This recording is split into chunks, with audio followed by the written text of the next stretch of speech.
All right, you ready for a quick vocabulary power up? In just the next few minutes, we are going to dive into 9 absolutely fantastic words that'll make your language sharper and more impactful. So let's just dive right in. You know that feeling, right? It's like it's right there on the tip of your tongue. You can almost taste it, but nope, it's gone. It's so frustrating when your words can't quite keep up with your thoughts. Well, today we're going to fix that. Think of this as us handing you a whole new set of precision tools for your verbal toolkit.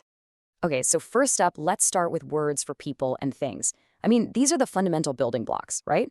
The tools you use to paint a really vivid picture of the world with a little more style and a lot more accuracy. First on our list, pulchritude. Now, this is a fantastic, maybe a little old-fashioned noun for serious, profound physical beauty. We're talking a level above just pretty. Think of something so stunning it literally takes your breath away, like the sheer pulchritude of a mountain range sunrise. And now for a total 180. Let's talk about lugubrious. This adjective is perfect for describing a deep, almost over-the-top sadness. You could talk about a gloomy, lugubrious day or a mournful piece of music. It just sounds heavy and sorrowful, doesn't it?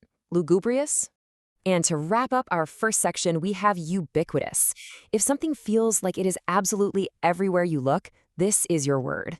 Think about it. Coffee shops in a big city, certain brand logos, or, the perfect example, smartphones. They have become a completely ubiquitous part of modern life. All right, so we've got words for stuff we can see and touch. Now let's get a little more abstract. This next batch of words is all about big ideas, the kind of tools we need to really get a handle on complex thoughts and actions. Oh, this is a brilliant one, inchoate. It perfectly captures that messy, early stage of an idea. It's not that it's a bad idea, it's just, it's not fully baked yet. You can have an inchoate business plan or an inchoate feeling of excitement. It's that brand new thing that hasn't found its final form. Okay, this next one, it is one of the best compliments you can give someone. If you call a person perspicacious, you're saying they are incredibly sharp and insightful. They just get things, They see through the noise. It's more than just being smart. It's about having this deep, clear-eyed perception. And now for the complete opposite of that clarity. Obfuscate. This is a verb, and it means to deliberately make something confusing. You see this all the time, right? When someone intentionally throws around a bunch of jargon or irrelevant details to hide what's really going on, that is obfuscating. It's a fantastic word for calling that out. And this just lays it out perfectly, doesn't it? To obfuscate is to intentionally create a cloud of confusion. To be perspicacious is to have the mental clarity to cut right through that cloud. They really are two sides of the same coin. One is about making a mess, the other is about seeing through it. For our final section, we're going to get a little meta, which is always fun. These are words we can actually use to describe language itself.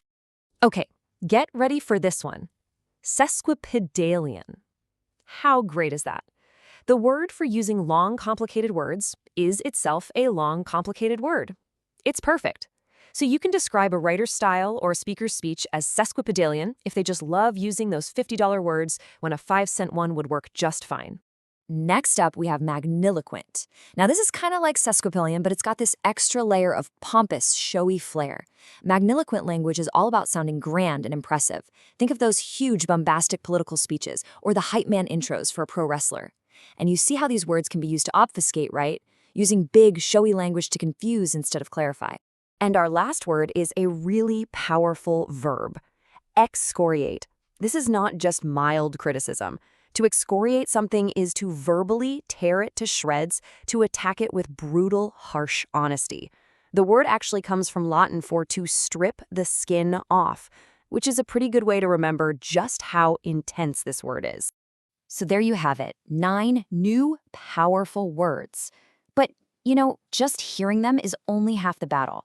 The real magic happens when you start making them your own. I mean, seriously, think about it. You've just added 9 super precise tools to your communication toolkit. From describing beauty with pulchritude to calling out deliberate confusion with obfuscate, you literally have more power to express exactly what you mean. So how do you actually make these words, stick? It's a pretty simple 3-step process. 1, you just saw them used here, so check that off. 2, say each word out loud. Seriously, get comfortable with how it feels and sounds. And 3, this is the most important part. Challenge yourself to use just one of these new words in a real sentence today. That's how you really own it. Look, at the end of the day, this isn't just about sounding smart. It's about having more and better tools to build clearer thoughts, more memorable descriptions, and stronger arguments.